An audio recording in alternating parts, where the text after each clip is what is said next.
1 Chronicles chapter 10, King James Version. Now the Philistines fought against Israel, and the men of Israel fled from before the Philistines, and fell down slain in Mount Gilboa. And the Philistines followed hard after Saul and after his sons, and the Philistines slew Jonathan and Abinadab and Malchishua, the sons of Saul. And the battle went sore against Saul, and the archers hit him, and he was wounded of the archers. Then said Saul to his armor-bearer, Draw thy sword, and thrust me through therewith, lest these uncircumcised come and abuse me. But his armor-bearer would not, for he was sore afraid.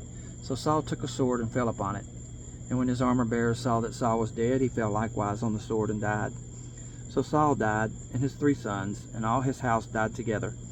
And when all the men of Israel that were in the valley saw that, they fled, and that Saul and his sons were dead. Then they forsook their cities and fled, and the Philistines came and dwelt in them.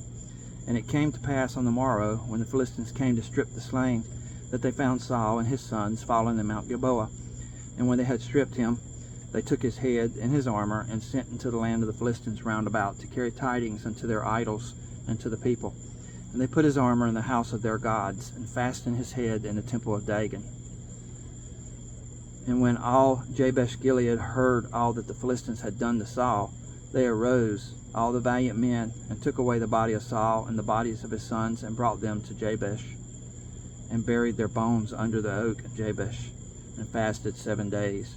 So Saul died for his transgression which he committed against the Lord, even against the word of the Lord, which he kept not, and also for asking counsel of one that had a familiar spirit, to inquire of it, and inquired not of the Lord. Therefore he slew him, and turned the kingdom unto David, the son of Jesse.